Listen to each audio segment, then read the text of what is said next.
Engineering admission 2026-27 तर विद्यार्थ्यांचे round 1चे allotment साईटवर उपलब्ध झालेले आहेत। तर तुम्ही जे ऑप्शन टाकलेले असेल त्यामधून आता तुम्हाला कोणते कॉलेज मिळालेले आहे हे तुम्ही साईटवर येऊन चेक करू शकता। तर सर्वात प्रथम तुम्हाला साईटवर यावं लागेल। साईटवर आल्यानंतर बघू शकता इथे तुम्हाला 3 डॉट दिलेले आहे, इथे तुम्हाला क्लिक करायचं आहे। क्लिक केल्यानंतर तुमच्यासमोर अशा प्रकारे डॅशबोर्डचं ऑप्शन दिलेलं आहे। यामध्ये एक ऑप्शन आहे ते म्हणजे इम्पॉर्टंट लिंक।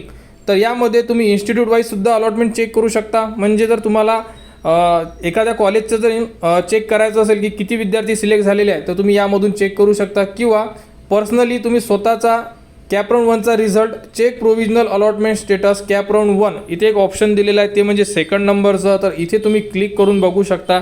तर संपूर्ण विद्यार्थ्यांनी स्वतःचे अलॉटमेंट चेक करण्यासाठी इथे क्लिक करा।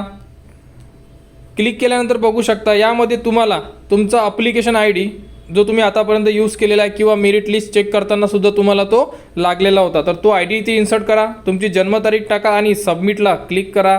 त्यानंतर बघू शकता तुमच्यासमोर तुमचे अलॉटमेंट लेटर अशा प्रकारे उपलब्ध होऊन जाणार। यामध्ये तुम्हाला कोणते कॉलेज मिळालेले आहे, कोणती ब्रँच मिळालेली आहे आणि कोणत्या नंबरचा प्रिफरन्स मिळालेला आहे तुम्ही बघू शकता। इथे 7व्या नंबरचा प्रिफरन्स या विद्यार्थ्याला मिळालेला आहे आणि इथे सीट कोणती मिळालेली आहे हे सुद्धा तुम्ही बघू शकता। तर आता यापुढील जी प्रोसेस आहे ही उद्यापासून सुरू होणार आहे। यामध्ये जर या विद्यार्थ्याला ॲडमिशन घ्यायची असेल तर हा विद्यार्थी फ्रीज करून आपली ॲडमिशन कन्फर्म करू शकतो, आणि जर या विद्यार्थ्याला परत एक राऊंड ट्राय करायचा असेल तर हा विद्यार्थी बेटरमेंट हे ऑप्शन चूज करू शकतो।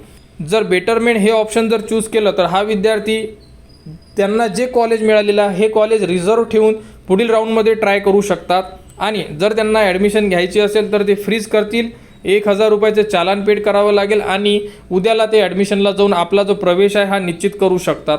तर यामध्ये 2 ऑप्शन आहे विद्यार्थ्याला, आणि समजा यामध्ये जर 1 नंबरचा प्रिफरन्स लागलेला असता तर या विद्यार्थ्याला कंपल्सरी ॲडमिशन याच कॉलेजमध्ये घ्यायचं काम पडलं असतं, कारण की 1 नंबरचं जर ऑप्शन लागलं तर विद्यार्थ्याची ॲडमिशन ही ऑटो फ्रीजमध्ये जाते त्यामुळे।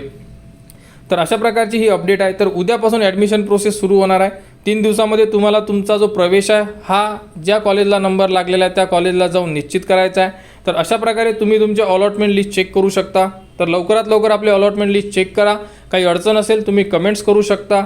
तर इंजिनिअरिंग ॲडमिशन 2026-27च्या अपडेटसाठी आपल्या चॅनलच्या कनेक्टमध्ये राहा, चॅनलला सबस्क्राईब करा व हा व्हिडिओ इतरांपर्यंत शेअर करा।